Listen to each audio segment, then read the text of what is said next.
అందరికీ నమస్కారం. నేను చెప్పాలనుకున్నదంతా మర్చిపోయాను. గౌరవనీయులు ప్రభాకర్ రావు గారు, గౌరవనీయులు ఎంపీ గారు రంజిత్ రెడ్డి గారు, గౌరవ జనరల్ సెక్రటరీ నరసింహారావు గారు, ఫిర్జాదిగూడ మేయర్ గారు, మరి ఇక్కడ మీ అడ్వైజర్ చెక్కా వెంకటరెడ్డి గారు, గౌరవనీయులు మీ అడ్వైజర్ మిరియాల రాఘవరావు గారు, గోపాల్ గారు, ఇంకా మాట్లాడిన పెద్దలందరికీ పేరు పేరున హృదయపూర్వకంగా నమస్కారాలు. నేను 6 నెలల నుంచి మాస్క్ తీయలేదు, కానీ మళ్ళీ మీరేమన్నా మొహం మర్చిపోతారేమో ఇప్పుడు తీసి చూపెట్టాలి. అందుకే ఏం చేద్దాం మరి, అట్లాంటి రోజులు వచ్చినాయి. పాపం వెనకాల మీడియా వాళ్ళు కూడా గంటన్నర నుంచి ఆకలేసిందా బ్రదర్, వాళ్ళు పాపం కాసేపు కూర్చున్నారు, నించున్నారు, వాళ్ళ అవస్థలు కూడా అప్పటి నుంచి చూస్తూ ఉన్నా. నా విజ్ఞప్తి ఏమంటే మీ అందరితో కూడా ఎక్కువసేపు ఏమి మాట్లాడిన కానీ కొన్ని విషయాలు ముందుగా చెప్పాలి. నేను ఆల్రెడీ ఎలక్షన్ హడావుడిలో ఉన్నాం, మీకు తెలుసు. ప్రత్యేకంగా ఎన్నికలు డిసెంబర్ 1న విన్న విషయం మీ అందరికీ కూడా తెలుసు.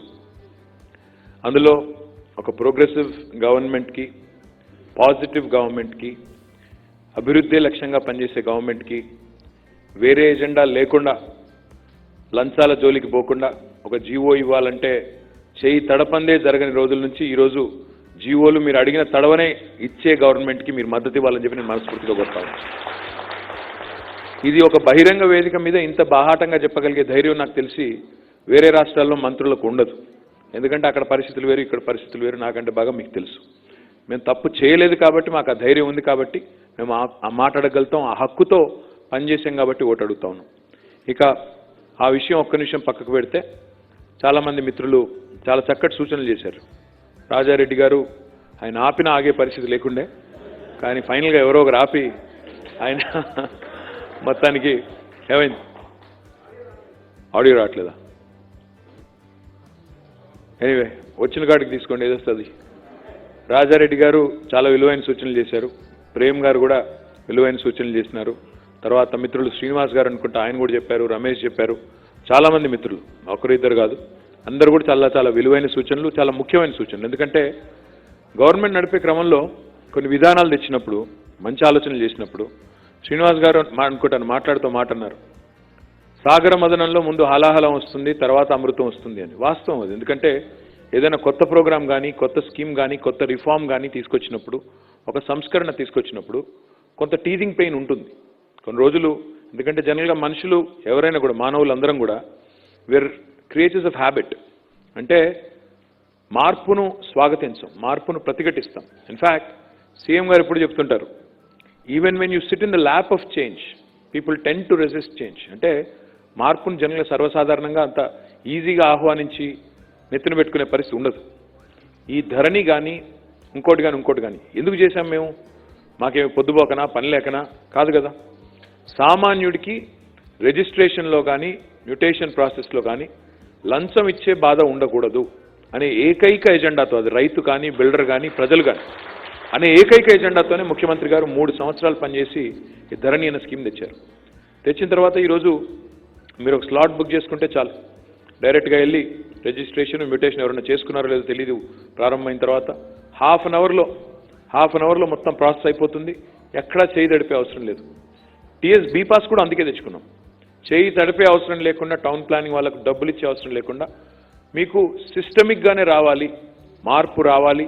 ఇండివిజువల్ కాదు, ఇన్స్టిట్యూషన్ ముఖ్యం, వ్యక్తి కాదు, వ్యవస్థ ముఖ్యం, వ్యవస్థీకృతమైన మార్పు ముఖ్యం అనే ఉద్దేశంతో ఈ చట్టాలన్నీ తెచ్చుకుంటా ఉన్నాం. దేశానికి ఆదర్శంగా నిలబడ్డాం.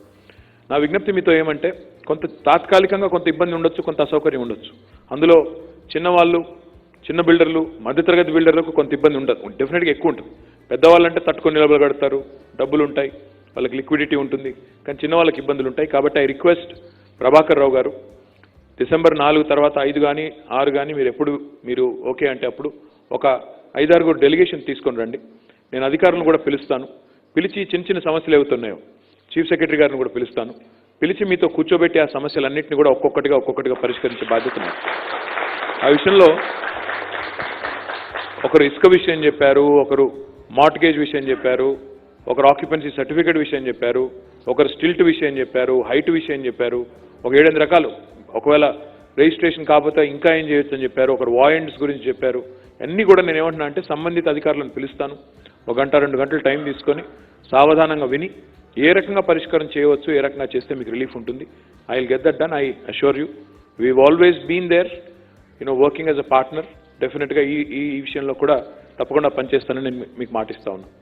ఇక హైదరాబాద్ విషయానికి వస్తే నా విజ్ఞప్తి ఏమంటే, దయచేసి ఎన్నికలు రాగానే గందరగోళానికి గురి కావడం, ఎన్నికలు రాగానే అయోమయానికి గురి కావడం సర్వసాధారణం. ఎందుకంటే ఎవరి వాదన వారు వినిపిస్తారు, ఎవరు చెప్పేది వారు చెప్తారు.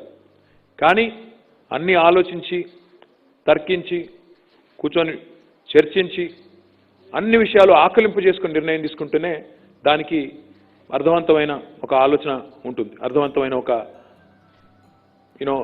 ఒక డైరెక్షన్ దొరుకుతుంది.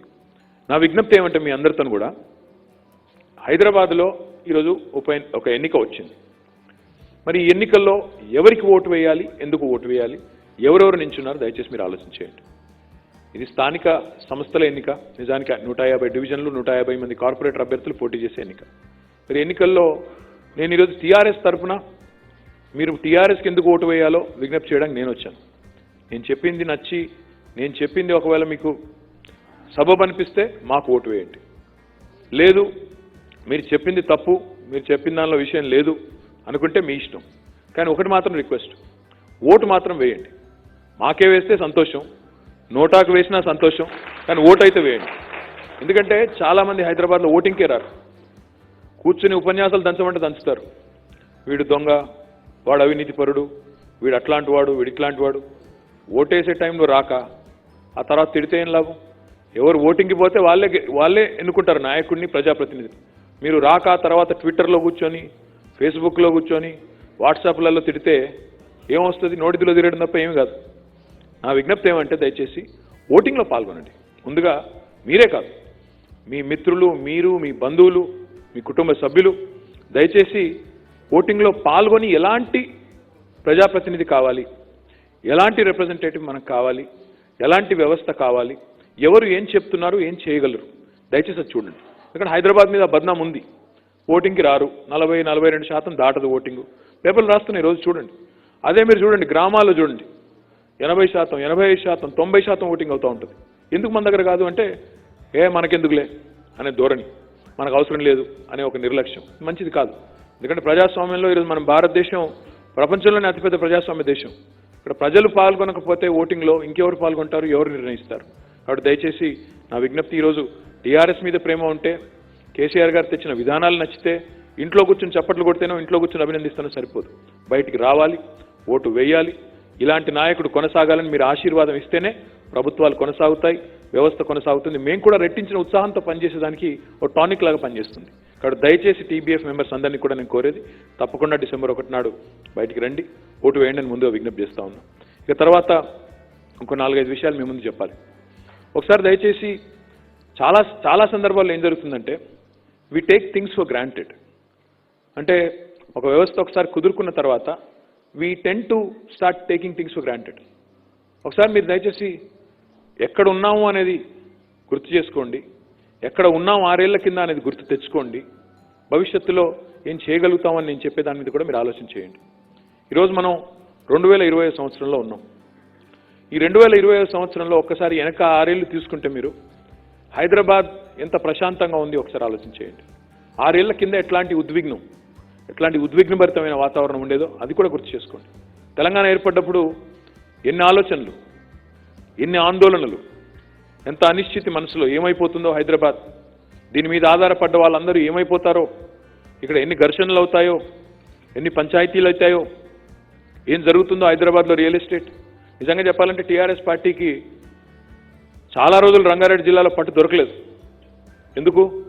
రియల్ ఎస్టేట్ రేట్లు పడిపోతాయని కూడా చాలామంది ప్రచారం చేయడం కూడా ఒకానొక కారణం. అది ఒకటే కారణం కాదు, అది కూడా ఒకగానొక కారణం.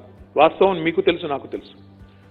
అంటే అట్లాంటి వాతావరణం, అట్లాంటి పుకార్లు, అట్లాంటి ప్రచారాలు మా మీద జరిగినాయి. ఒక ఆయనేమో తెలంగాణ వస్తే కరెంటు ఉండదు అంటాడు, ఇంకో ఆయనేమో తెలంగాణ వస్తే శాంతి భద్రతలు ఉండవు, కరువు పడతాయి, ఆంధ్ర తెలంగాణ పంచాయతీలు తెల్లారలేస్తే అదే పని ఇంకోటి ఉండదన్నాడు. ఇంకో ఆయనేమో కొత్త పెట్టుబడులు కాదు కదా, ఉన్నాయే పోతాయి, కొత్తవాడు ఎవడొస్తాడు ఇక్కడికి, ఎవడు రాడన్నారు. అసలు Hyderabad will go to dogs అన్నారు, నానా శాపాలు పెట్టారు. ఇంకొక ఆయన అయితే అసలు మీకు పరిపాలన వస్తుందా? మీకు చేతనవుతుందా? మీ వల్ల అవుతుందా? అసలు ఏదో మీరు ఆందోళన అంటే చేస్తారు, రోడ్డు మీదకి గలాట చేయమంటే చేస్తారు, కానీ మీతో అవుతుందా? ఓ ప్రభుత్వాన్ని నడిపే తెలివితేటలు మీకున్నాయా ఇక్కడ లీడర్షిప్ అని కూడా అడిగారు. ఇవన్నీ వాస్తవాలా కాదా నాకంటే బాగా మీకు తెలుసు. టీవీ చర్చల్లో గంటలు గంటలు, వందల గంటలు నడిచిన ఈ చర్చలని ఈరోజు ఒకసారి మళ్ళీ ముందుకొచ్చి చూడండి. 6 ఏళ్లలో కేసీఆర్ గారు చెప్పిన మాట ఆనాడు, హైదరాబాద్కి బతుకుదెరువు కోసం వచ్చిన వాళ్ళందరూ మా వాళ్ళే, అందరినీ కడుపులో పెట్టుకుని చూసుకుంటాం, ఎక్కడా కనీసం చిన్నపాటి ఇబ్బంది కానివ్వమన్న మాట అక్షర సత్యం అయిందా కాలేదా ఆలోచించండి. మాటలు కాదు, మాటలు కోటలు దాటవచ్చు, ఆచరణ చూడండి. 6 ఏళ్లలో టీఆర్ఎస్ ప్రభుత్వం కేసీఆర్ గారి నాయకత్వంలో ఎంత అసాధారణమైన పరిణితిని ప్రదర్శించి రాష్ట్రాన్ని సాధించుకున్నాం. ఇంకా రాద్ధాంతం వద్దు, సాధించుకున్న రాష్ట్రాన్ని, కష్టపడి సాధించిన రాష్ట్రాన్ని ఇష్టపడి అభివృద్ధి చేద్దాం, పని చేద్దాం, పని లక్ష్యంగా ప్రగతి లక్ష్యంగా ముందుకు పోదామని ఒక ఎజెండా పెట్టుకుని ముందుకు పోతా ఉన్నాం. ఆ ఎజెండా కూడా నేల విడిచి సాము చేసే ఎజెండా పెట్టుకోలేదు. చాలా గ్రౌండ్ రియాలిటీస్కి దగ్గరగా ఏం కావాలి ప్రజలకి, సామాన్యుడికి తెలంగాణలో ఏం కావాలి, సామాన్యుడికి హైదరాబాద్లో ఏం కావాలి అని అర్థం చేసుకుని ఆ ఎజెండా ప్రకారం ముందుకు పోయాం. మేము వచ్చినాడు కరెంట్ లేదు. ఆనాడు రాష్ట్రం విద్యుత్ లోటుతో సతమతమవుతున్న రాష్ట్రం. ఇందిరా పార్క్ దగ్గర మామూలు వాళ్ళు ధర్నా చేస్తే వేరు, మామూలు జనాలు ధర్నా చేస్తే వేరు, కార్మికులు ధర్నా చేస్తే వేరు, పారిశ్రామికవేత్తలు ధర్నా చేసిన రోజులు. పవర్ హాలిడేలు వద్దు బాబోయ్, వారానికి 2 రోజులు పవర్ హాలిడేలు ఇస్తే మేము ఎట్లా బతకాలి, మా కార్మికులకు ఎట్లా బతకాలి, పరిశ్రమ ఎట్లా నడవాలి, లాభాలు ఎట్లా రావాలని చెప్పి ఇందిరా పార్క్ దగ్గర 2 రోజులు ధర్నా. అయ్యా కరెంటు కావాలంటే 10 రూపాయలు పెట్టండి కొంటాం, కానీ కరెంటు ఇయ్యండి మహాప్రభు అంటే ఇచ్చే పరిస్థితి లేదు. జ్యూస్ స్టాల్ నడుపుకునే వాళ్ళు, జిరాక్స్ సెంటర్ నడుపుకునే వాళ్ళు, అపార్ట్మెంట్లలో ఉండే మధ్యతరగతి, దిగువ మధ్యతరగతి ప్రజలు కింద జనరేటరో ఇన్వర్టరో పెట్టుకోకపోతే కనీసం ఫ్యాన్ తిరిగే పరిస్థితి లేదు. డీజిల్ పోసుకోవాలి నెల నెలకి 5, 6, 7 వేల రూపాయలు, 10,000 రూపాయలు. ఇది ఆనాటి పరిస్థితి. దానికి తోడు సమ్మెటపోటు లాంటి నిర్ణయం కేంద్ర ప్రభుత్వాన్ని. తెలంగాణ ఏర్పడిందో లేదో 4వ రోజు 5వ రోజు ఖమ్మం జిల్లాలోని 7 మండలాలు తీసుకొని పోలవరం ప్రాజెక్ట్ కడుతున్నారు కాబట్టి ఆ 7 మండలాలు ముంపుకు గురవుతాయి కాబట్టి తీసుకెళ్లి ఆంధ్రాలో కలిపారు.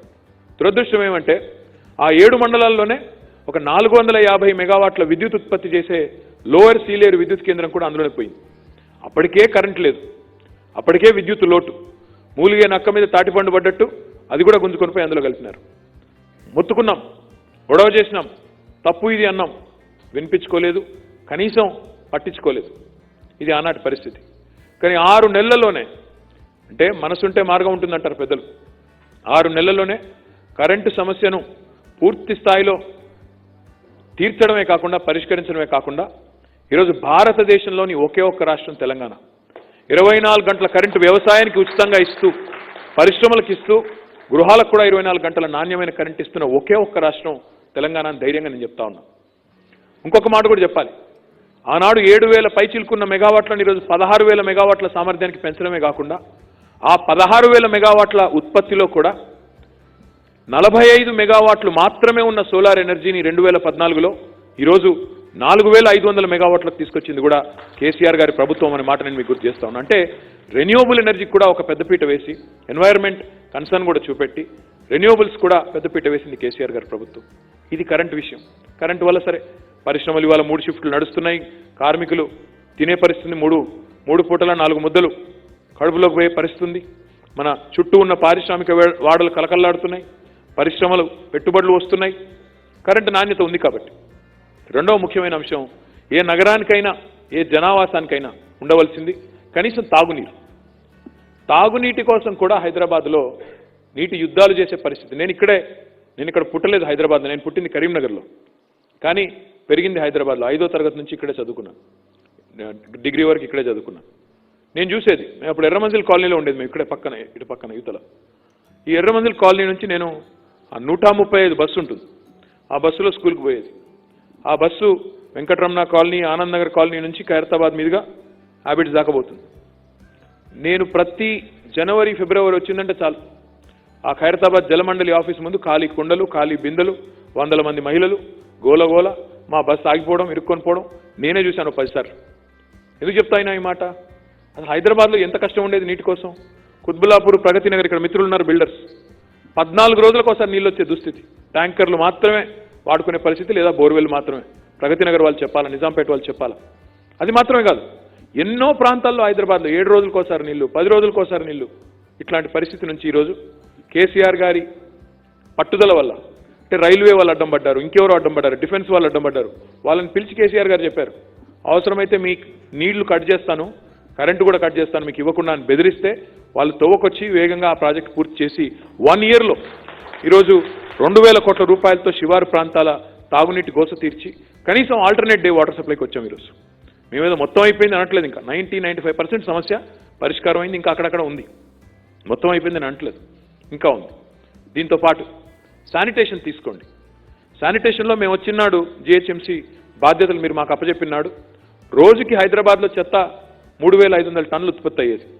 కేసీఆర్ గారు స్వచ్ఛ హైదరాబాద్ ప్రోగ్రాం తీసుకొచ్చారు, 2,500 స్వచ్ఛ ఆటోలు పెట్టారు. పెట్టిన తర్వాత వాటికి మళ్ళీ ఈ మధ్యన ఇంకో 700 ఆటోలు యాడ్ చేశాం.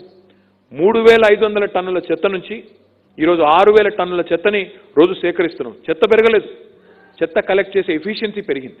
ఇంటింటికి పోయి తెచ్చే ఒక విధానం మారింది, ఎఫిషియన్సీ పెరిగింది. ఇంటింటికి చెత్తబుట్టలు ఇచ్చాం, 44 లక్షల చెత్తబుట్టలు. దానివల్ల ఏమైంది, కొద్దిగా స్వచ్ఛ సర్వేక్షణ్ ర్యాంకింగ్స్లో సరే ఇంకా చేయొచ్చా, స్కోప్ ఉందా అంటే చాలా ఉంది, ఇంకా బాగా చేయొచ్చు, ఇంకా శానిటేషన్ మెరుగు చేయొచ్చు, ఇవన్నీ చేస్తున్నాం. కానీ స్వచ్ఛ సర్వేక్షణ్ ర్యాంకింగ్స్లో ఈరోజు నేను మీకు గుర్తు చేస్తా ఉన్నాను, భారతదేశంలోని అన్ని మెట్రోలు తీసుకోండి, మీరు బెంగళూరు తీసుకోండి, చెన్నై తీసుకోండి, అహ్మదాబాద్ తీసుకోండి, ఢిల్లీ తీసుకోండి, కోల్కతా తీసుకోండి, ఇంకా ఇతర మెట్రోలు, ముంబై తీసుకోండి, ఇంకేదైనా తీసుకోండి, అన్ని నగరాల కంటే 40 లక్షల జనాభా కంటే పైబడ్డ నగరాల్లో అత్యుత్తమమైన నగరంగా హైదరాబాద్ మాత్రమే ఉందన్న విషయాన్ని నేను మీకు గుర్తు చేస్తా ఉన్నాను. చాలాసార్లు ఏమైపోతుందంటే హైదరాబాద్లోనే ఉండి, హైదరాబాద్లోనే తిరిగి, హైదరాబాద్లోనే వ్యాపారం చేసుకుని, హైదరాబాద్లోనే పిల్లాపాపలతో ఉండే వాళ్ళకి మనం కొన్ని రోజులు అయిన తర్వాత we take our city for granted, మర్చిపోతాం. బయటికి పోయేస్తే తెలుస్తుంది మన నగరం ఎంత బాగుంటుందో. ఒకసారి బెంగళూరు పోయేస్తే తెలుస్తుంది ఇక్కడ ట్రాఫిక్ సమస్య అక్కడికి ఇక్కడికి పోలిస్తే, ఇంకొక అడిగి పోయేస్తే తెలుస్తుంది మన నగరానికి ఉండే, మన నగరం ఎంత పరిశుభ్రంగా ఉందో. వేరే వేరే నగరాలు చూస్తే తెలుస్తుంది మీకు. అంటే నేను ప్రపంచ నగరాలుగా ఒక విశ్వనగరంగా ఎదగాలి అన్నప్పుడు ఇంకా చాలా చేయాల్సి ఉంది, నేను కాదనడం లేదు. ఈరోజు కలెక్షన్ అండ్ ట్రాన్స్ఫర్ పాయింట్స్ పెట్టాం, కొత్తగా 90 పెడతా ఉన్నాం. ఈ మధ్యనే నేను రామ్ గోపాల్పేటలో ఒకటి మొన్న ప్రారంభించాను. అంటే కలెక్షన్ అండ్ ట్రాన్స్ఫర్ పాయింట్ అంటే ఏంటంటే, ఇప్పుడు స్వచ్ఛ ఆటో ఉంది, అది మళ్ళీ ఎక్కడికి తీసుకొని రావాలా చెత్త, ట్రాన్స్ఫర్ స్టేషన్కి తీసుకొచ్చి అక్కడ డంప్ చేస్తే ట్రాన్స్ఫర్ స్టేషన్ నుంచి మళ్ళీ జవహర్ నగర్ తీసుకొని పోతున్నాం. ఇప్పుడు ఏం చేస్తున్నాము, దీన్ని వికేంద్రీకరిస్తున్నాం. ఎందుకంటే స్వచ్ఛ ఆటో వాడు ఏం చేస్తున్నాడు, తీసుకుంటాడు, అంత దూరం ఏం పోతాంలని ఎక్కడో పారేసి వెళ్ళిపోతున్నాడు. అందుకే ఆలోచించి ఏం చేస్తున్నామంటే ఒక 90 కలెక్షన్ అండ్ ట్రాన్స్ఫర్ పాయింట్స్ కొత్తవి, చాలా మోడర్న్, అంటే క్లోజ్ డోర్ ఉంటుంది, వాటికి ఎక్కడ మళ్ళీ ఓపెన్ డంప్ యార్డ్ లాగా, మినీ డంప్ యార్డ్ లాగా తయారు చేయకుండా చాలా చక్కగా మీరు ఇక్కడ రామ్ గోపాల్పేటలో మనం కట్టాము, ఇంకా వాటితో పాటు ఇంకో 6 స్టార్ట్ చేసాము, మీరు చూడొచ్చు, కావాలంటే ఎల్బీ నగర్లో కూడా కట్టాము, మీరు చూడొచ్చు. అక్కడికి వస్తే ఎవ్రీ 2 అవర్స్ అక్కడ నుంచి చెత్త షిఫ్ట్ చేస్తాం. తద్వారా కొత్త మోడర్న్ రిఫ్యూజ్ కాంపాక్టర్స్ పెట్టాం. అంటే అవి ఎట్లాంటివి అంటే, ఇప్పుడు మన రోడ్ల మీద ఉంటాయి డంపర్ బిన్లు వేసుకొని ఓపెన్ బండి పోతూ ఉంటుంది, మొత్తం ఊరంతా చెత్త వేసుకుంటూ పోతుంటుంది, అవన్నీ తీసేసి సంక్రాంతి కల్లా అవన్నీ పోతాయి. కొత్తగా మొన్న ఒక 55 వాహనాలు తెచ్చాం, వాటితో పాటు మరొక 100 వాహనాలు తెస్తే ఇంకా ఆ పాత డొక్కు బండ్లు హైదరాబాద్లో కనబడవు. వాటిని డైరెక్ట్గా ఈ కలెక్షన్ అండ్ ట్రాన్స్ఫర్ పాయింట్ నుంచి చెత్తను తీసుకొని పోయి జవహర్ నగర్లో 2 పనులు చేస్తున్నాం ఈరోజు. చెత్త కలెక్షన్ ఎఫిషియన్సీ పెరిగింది, ట్రాన్స్పోర్టేషన్ కూడా ఆధునికమైన వాహనాలు తెస్తున్నాం, రోడ్ల మీద గబ్బు లేకుండా ఆ కార్యక్రమం కూడా చేస్తున్నాం, ఇంకా కొద్దిగా పారిశుద్ధ్యం మెరుగవుతుంది. దాంతోపాటు జవహర్ నగర్ పోయిన తర్వాత ఆ తడి చెత్తని పొడి చెత్తని వేరు చేసి ఈరోజు పొడి చెత్త నుండి 20 మెగావాట్ల విద్యుత్ ప్లాంట్ను మొన్ననే ప్రారంభించుకున్నాం. దక్షిణ భారతదేశంలోనే ఇది మొట్టమొదటి ప్లాంట్, భారతదేశంలో రెండోది, దక్షిణ భారతదేశంలో మొట్టమొదటి ప్లాంట్ మొన్ననే ప్రారంభించుకున్నాం. దాంతోపాటు ఇంకొక 28 మెగావాట్ల చెత్త విద్యుత్ ఉత్పత్తి వేస్ట్ టు ఎనర్జీ ప్లాంట్ను కూడా శంకుస్థాపన చేసుకున్నాం అదే కేంద్రంలో. కానీ ఒకే ఒక్క జవహర్ నగర్ మీద ఆధారపడితే లాభం లేదు, ఎందుకంటే అక్కడ జవహర్ నగర్లో ఇప్పటికే ఒక పెద్ద లెగసీ, ఎప్పటి నుంచో 20-25 ఏళ్ళ నుంచి చేస్తున్న చెత్త అంతా అక్కడ పేరుకుపోయి గుట్టలుగా ఉంది. దాన్ని కూడా మొత్తం క్యాపింగ్ చేశాం. ఈ మధ్యకాలంలో ఎవరైనా మీరు అక్కడ పోయారో లేదో నాకు తెలియదు, బిల్డర్స్ ఎవరైనా ఏరియా వాళ్ళు ఉన్నారో లేదో నాకు తెలియదు, కానీ దమ్మాయి కూడా ఆ ప్రాంతంలో పనిచేసేవాళ్ళు ఆ మొత్తం పాత లెగసీ అంతా కూడా డంప్నంతా కూడా క్యాపింగ్ చేసి దాన్ని కూడా కొండలాగా మలిచి ఒక 144 కోట్లు ఖర్చు పెట్టాం దాని మీద. ఆ పని కూడా పూర్తయింది. ఇక మిగిలిందల్లా అక్కడ ఏంటంటే వాసన ఎందుకు వస్తుంది ఇంకా అంటే, లిషెట్ అని ఉంటుంది. లిషెట్ అంటే వర్షం పడ్డప్పుడు ఆ చెత్తలోంచి ఇంకి నీళ్ళు ఏదైతే కిందికి వస్తాయో ఆ పక్కన ఒక 3-4 చెరువుల్ని కలుషితం చేసినాయి. ఆ లిషెట్ ట్రీట్మెంట్ కోసం కూడా 300 కోట్ల రూపాయలతో మొన్ననే టెండర్లు పిలిచాం. ఆ కార్యక్రమం కూడా పూర్తయితే ఇంకా జవహర్ నగర్ నుంచి మనకి వాసన రాదు. కానీ ఒక జవహర్ నగర్ మీద ఆధారపడితే లాభం లేదు. అందుకే ఇంకా ఒక 2 స్థలాలు కూడా జిహెచ్ఎంసీకి మొన్ననే హ్యాండ్ ఓవర్ చేసినాం. ప్యారే నగర్ అని ఒక ప్రాంతం, లకడారం అని ఇంకో ప్రాంతం. ఈ రెండు ప్రాంతాల్లో కూడా స్థలాన్ని తీసుకున్నాం, జీహెచ్ఎంసీకి హ్యాండ్ ఓవర్ చేశాం. మరొక 2 డంప్ యార్డ్స్ కూడా ప్రారంభిస్తాం. తద్వారా జవహర్ నగర్లో ఏదైనా ప్రమాదం జరిగినా ఇంకేదైనా జరిగినా నగరానికి ఇబ్బంది కాకూడదన్న ఉద్దేశంతో అది కూడా చేశాం. డ్రింకింగ్ వాటర్ విషయానికి మళ్ళొకసారి పోతే 1920లో మీకు తెలిసి ఇప్పుడు హైదరాబాద్లో జనరల్గా ఒక మాట అంటారు సరదాగా, ఎవరైనా కొత్తగా హైదరాబాద్కి వచ్చిన తర్వాత ఒక 6 నెలలకు కనబడితే వీడికి గండిపేట నీళ్లు పడ్డాయి కొద్దిగా తెల్లగా అయ్యాడంటారు జనరల్గా అనే మాట. కానీ అప్పుడెప్పుడో గండిపేట కట్టింది 1920వ సంవత్సరంలో మోక్షగుండం విశ్వేశ్వరయ్య గారు. అప్పుడు మూసీ వరదలు వచ్చిన తర్వాత 2 కట్టారు, ఉస్మాన్ సాగర్, హిమాయత్ సాగర్ అని 2 రిజర్వాయర్లు కట్టారు. మళ్ళీ 100 ఏళ్లలో హైదరాబాద్ కోసం అంటూ డ్రింకింగ్ వాటర్ రిజర్వాయర్ ఎవరు కట్టలేదు. ఈరోజు మళ్ళీ కేసీఆర్ గారి నాయకత్వంలో కేశవాపురం ప్రాంతంలో షామీర్పేట మండలంలో హైదరాబాద్ కోసం గండిపేటతో డబల్ సైజులో ఒక బ్రహ్మాండమైన నీటి రిజర్వాయర్ నిర్మాణం జరుగుతోంది. 1 ఇయర్లో పూర్తవుతుంది. తద్వారా 2050వ సంవత్సరం వరకు హైదరాబాద్లో ఎంత జనాభా పెరిగినా మనకి మంచినీళ్ళకు మాత్రం ఇబ్బంది లేకుండా ఇప్పటికే కొండపోచమ్మ సాగర్, మల్లన్న సాగర్ దాంతోపాటు లింక్ చేసుకొని ఈ కేశవాపురం కూడా పూర్తయితే ఇంకా హైదరాబాద్కి డ్రింకింగ్ వాటర్ సమస్య అనేది ఉండదు. తద్వారా సుఖంగా ఎవరు వచ్చినా ఇక్కడ ఎన్ని పరిశ్రమలు వచ్చినా మనం తట్టుకునే పరిస్థితి ఉంటుంది. ఈ రకమైన ప్లానింగ్ గతంలో జరగలేదు. ఇప్పుడు గోదావరి నుంచి నీళ్ళు తెస్తున్నాం, కృష్ణా నుంచి నీళ్ళు తెస్తా ఉన్నాం డ్రింకింగ్ వాటర్. భవిష్యత్తులో ఇప్పుడు ముఖ్యమంత్రి గారి ఆదేశం మాకేమంటే రింగ్ రోడ్ ఉంది కదా, 160 కిలోమీటర్ల రింగ్ రోడ్ ఉంది. హైదరాబాద్లో రేపటి రోజున ఉదాహరణకి ఇప్పుడు మనం కృష్ణా బేసిన్ నుంచి తెచ్చే వాటర్ కొంత ఉంది, గోదావరి నుంచి తెచ్చేది కొంత ఉంది, మంజీరా నుంచి తెచ్చే బెల్ట్ కొంత ఉంది. ఇట్లా రకరకాల భాగాలు ఉన్నాయి. మంజీరాలో నీళ్లు లేకపోతే ఆ ఏరియా కొద్ది సఫర్ అవుతుంది, గోదావరిలో నీళ్లు లేకపోతే ఆ ఏరియా సఫర్ అవుతుంది. ముఖ్యమంత్రి గారు మాకేం ఆదేశం ఇచ్చారంటే ఇట్లా కాదు, ఒక ఇంటర్ కనెక్టెడ్ గ్రిడ్ ఏర్పాటు చేయండి, రింగ్ రోడ్డు చుట్టూతా పైపులు వేయండి, ఆ పైపుని గోదావరి వాటర్ని కృష్ణా వాటర్ని లింక్ చేసేస్తే గోదావరిలో నీళ్లు లేకపోతే కృష్ణ నుండి సప్లిమెంట్ చేసుకోవచ్చు, కృష్ణలో నీళ్ళు లేకపోతే గోదావరి నుంచి తెచ్చి మొత్తం నగరంలో ఏ ఒక్క ప్రాంతం కూడా నీళ్లకు ఇబ్బంది పడకుండా చూడండి అని చెప్పి ఆదేశం ఇచ్చారు. ఇప్పటికే 28 కిలోమీటర్ల వరకు పూర్తయింది, మిగతాది కూడా పూర్తి చేయాలి. దానికి కొన్ని వేల కోట్ల రూపాయలు కావాలి. కాబట్టి దశల వారీగా పోతున్నాం. కానీ డెఫినెట్గా ఐ అష్యూర్ యూ ఈ రకమైన ప్లానింగ్, ఈ రకమైన విజన్ గతంలో లేదు అనేది మాత్రం నిర్వివాదం. ఎందుకంటే ఇలాంటి బేసిక్ నెసెసిటీస్, కనీస మౌలిక అవసరాలు, ఒకవైపు అంతరిక్షంలోకి రాకెట్లు పంపాలి, అట్ ద సేమ్ టైం ఈ కనీస అవసరాలు కూడా చూసుకోవాలి. ఈ రెండు ఏకకాలంలో చేయడం అనేది గతంలో జరగలేదు, ఇప్పుడు జరుగుతూ ఉంది. అందుకే నేను అనేది ఏమంటే అత్యంత నివాసయోగ్యమైన పట్టణాలు దేశంలో ఎక్కడ ఉన్నాయి అని చెప్పి మర్సర్ అనే సంస్థ, మన సంస్థ కాదు అంతర్జాతీయ సంస్థ, ప్రపంచవ్యాప్తంగా సర్వే చేస్తుంది, మన దేశంలో కూడా చేస్తుంది. Last 5 years every single year without an exception గత 5 సంవత్సరాలు మెరుగైన జీవన ప్రమాణాలు ఎక్కడ ఉన్నాయి, ఏ నగరంలో ఉన్నాయి భారతదేశంలో అని వారు సర్వే చేసి లివబిలిటీ ఇండెక్స్లో ర్యాంకింగ్ ఇస్తే every single year Hyderabad has been rated as the city with the best quality of living in India. నేను ప్రపంచంలో అనడం లేదు, ప్రపంచంలో అని నాది నేను జబ్బలు సర్చుకోవడం లేదు, నాది నేను చెప్పుకోవడం లేదు. హైదరాబాదు ఇండియాలో ఉన్న నగరాల్లో మెరుగ్గా ఉందని మాత్రమే చెప్తా ఉన్నాను. శానిటేషన్లో మెరుగైంది, వాటర్ సప్లై మెరుగైంది, పవర్ మెరుగైంది. రోడ్ల కోసం మీరు ఒకసారి ఆలోచించండి.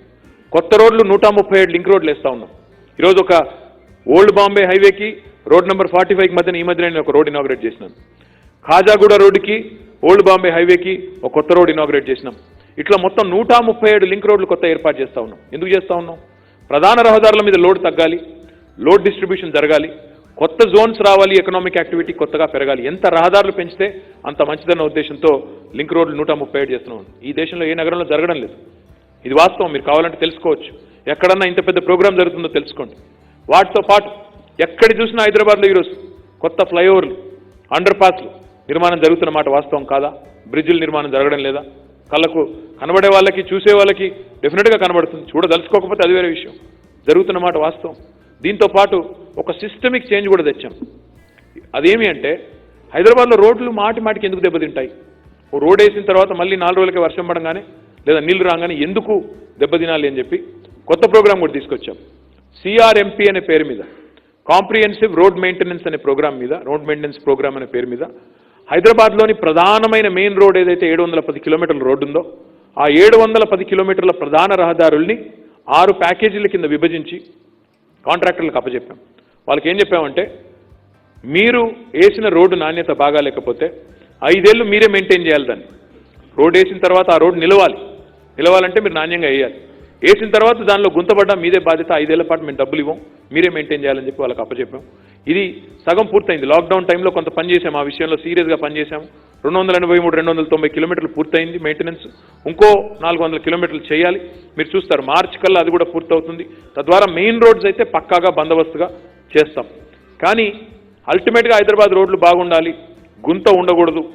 నిన్న ఒక ఆయన అన్నారు కేంద్ర మంత్రి గారు, హైదరాబాద్లో గుంతలు లేవా, గతంలో గుంత మీద రోడ్డు మీద గుంత చూపెడితే 1000 రూపాయలు ఇస్తామన్నారు, ఇప్పుడు గుంతలు లేని రోడ్డు చూపెట్టి 1,00,000 రూపాయలు ఇస్తానని ఆయన అన్నారు.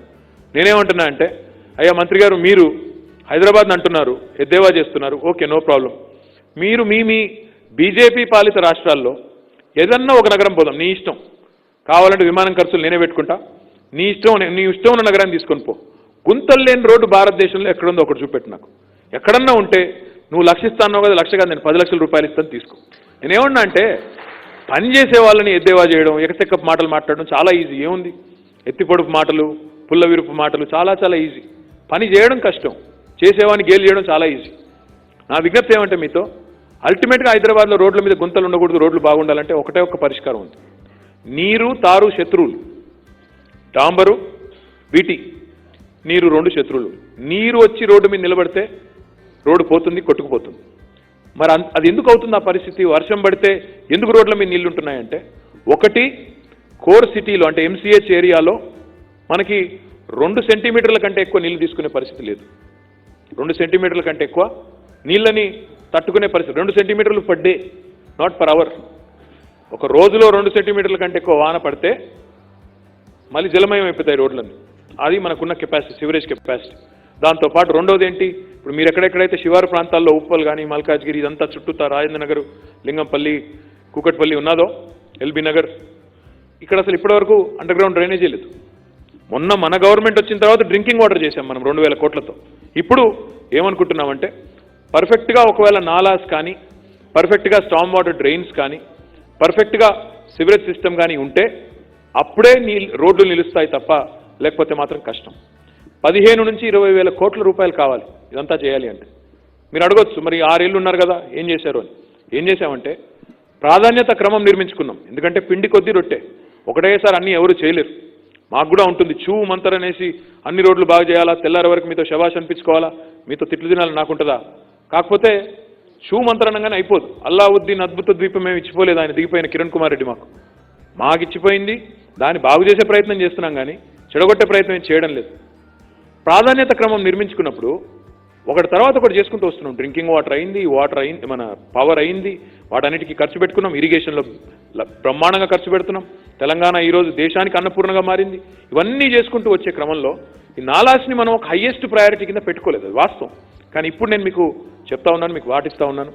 ఏ రకంగానైతే SRDP చేశామో, స్ట్రాటజిక్ రోడ్ డెవలప్మెంట్ ప్లాన్లో ఎక్కడ చూసినా మీకు ఫ్లైఓవర్లు, అండర్ పాస్లు కనబడతా ఉన్నాయో, అదే పద్ధతుల్లో ఒక స్ట్రాటజిక్ నాలా డెవలప్మెంట్ ప్రోగ్రామ్ తీసుకొని మొత్తం నగరంలోని డ్రైనేజీ వ్యవస్థని, సివరేజీ వ్యవస్థని, నాలాలని అన్నింటిని కూడా ఆధునీకరించి అద్భుతంగా చేసే బాధ్యత కూడా మేము తీసుకుంటాం. కమిట్మెంట్తో ఈ విషయంలో డెలివర్ చేస్తామని చెప్పి కూడా ఈ విషయంలో నేను మీకు వాగ్దానం చేస్తా ఉన్నాను. హైదరాబాద్ అదృష్టం ఏంటంటే మనకి మూసీ అని ఒక నది ఉంది. ఆ మూసీ నదికి by gravity almost 90% of flood water వచ్చే అవకాశం ఉంది. కానీ దురదృష్టం ఏంటంటే నీరు పల్లం ఎరుగు అంటారు. ఆ పల్లానికి నీరు రావడానికి అడ్డంకులు క్రియేట్ చేసింది మనం, నాలాల మీద ఇల్లు కట్టింది మనం, చెరువులు ఆక్రమించింది మనం, మానవ తప్పిదాలు మనం. అంటే మీరు నేను కాదు, మళ్ళీ ఆయన టీవీ వాళ్ళు అట్లే చూపెడతారు, మేం కాదు బ్రదర్. మనం అంటే మనుషులు. ఇక్కడ దశాబ్దాలుగా వచ్చిన వ్యవహారం, ఇది ఓవర్ నైట్ రాలేదు. ఇది నేను ఒక కాంగ్రెస్ని తిట్టో, టీడీపీని తిట్టో నేను తప్పించుకోను. మా ప్రభుత్వంలో కూడా వచ్చింటాయి, 2014 నుంచి 20 వరకు కూడా అక్కడ ఇక్కడ వచ్చింటాయి ఆక్రమణలు. నేను కాదంటలేదు, అబద్ధం కూడా చెప్పడానికి వీల్లేదు. ఎందుకంటే గూగుల్ తీస్తే అందరి భాగవతాలు బయటపడతాయి. నా విజ్ఞప్తి ఏమంటే మీతో, ఇది ఒక సిస్టమిక్ నెగ్లెక్ట్. అంటే దశాబ్దాలుగా మనం పట్టించుకోకపోవడం, అధికారులు పట్టించుకోకపోవడం, ప్రభుత్వాలంతా దృష్టి పెట్టకపోవడం, ఇండివిజువల్ గ్రీడ్ కూడా, మనం చెరువు నింపేసి కట్టేద్దాం ఏముంది కదా అని కొంతమంది అనుకోవడం, ఇట్లా రకరకాల కారణాల వల్ల ఈరోజు హైదరాబాద్కి ఈ దుస్థితి వచ్చింది. డెఫినెట్గా ఇది నివారించాలి అంటే మాత్రం కేవలం డబ్బులు పెట్టి చేస్తే సరిపోదు. దీనికోసం జనవరిలో కానీ ఫిబ్రవరిలో కానీ ముఖ్యమంత్రి గారు ఎప్పుడు అనుమతిస్తే అప్పుడు ఒక పటిష్టమైన కొత్త GHMC చట్టం కూడా తేబోతా ఉన్నాం.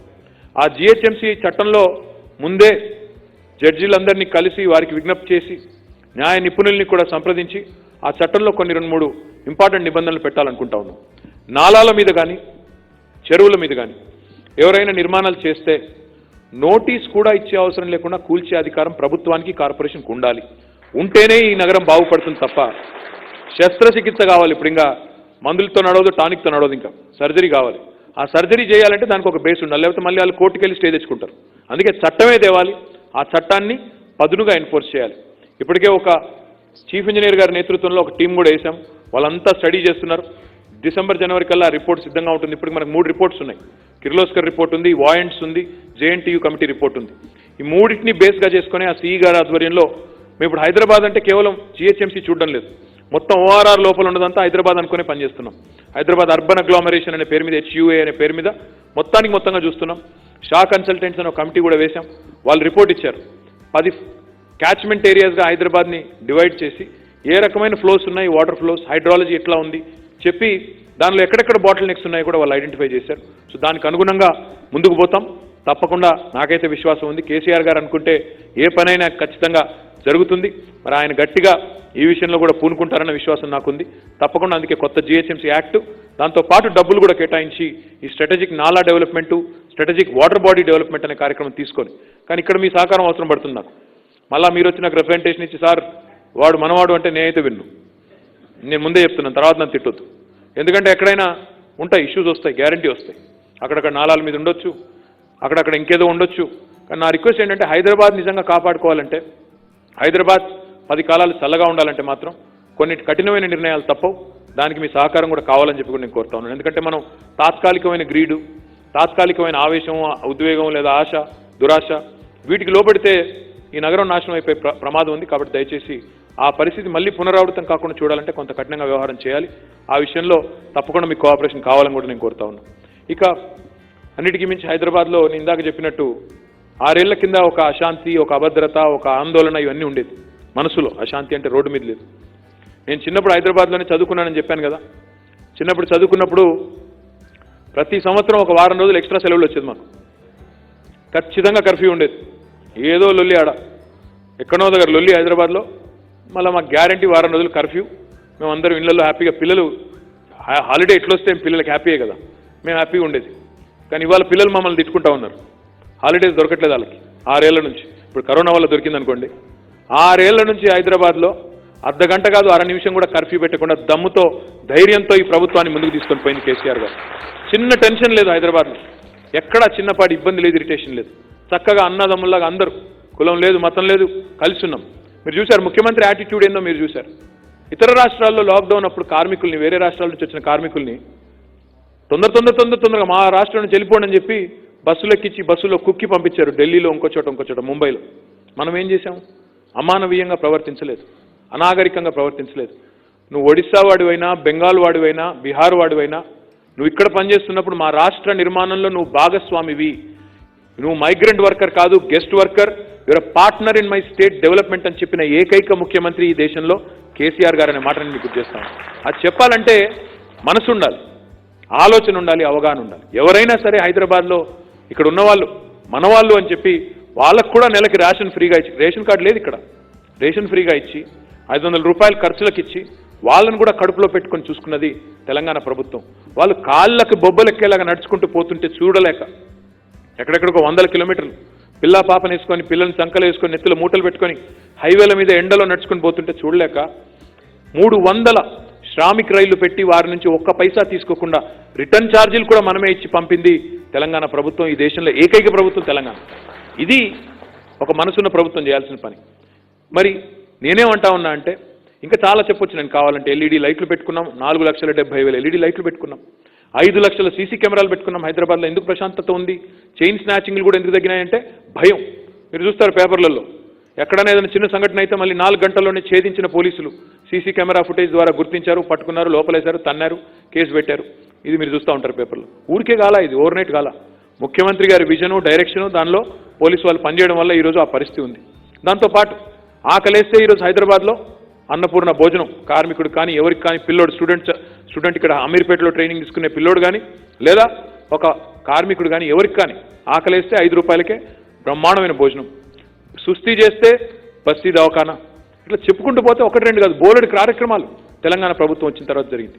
ఇంకా ఒక్క మాటలో చెప్పాలంటే లా అండ్ ఆర్డర్ ఎంత పటిష్టంగా ఉంది అంటే హైదరాబాద్లో ఈరోజు హైదరాబాద్లో పేకాట క్లబ్బులు లేవు, గుడుంబా గబ్బు లేదు, ఆకతాయిలు పోకిరీలు ఆగడాలు పోకడలు లేవు, మత కల్లోలాలు లేవు, బాంబు బ్లాస్టులు లేవు. ప్రశాంతంగా ఉంది హైదరాబాద్ 6 ఏళ్లుగా.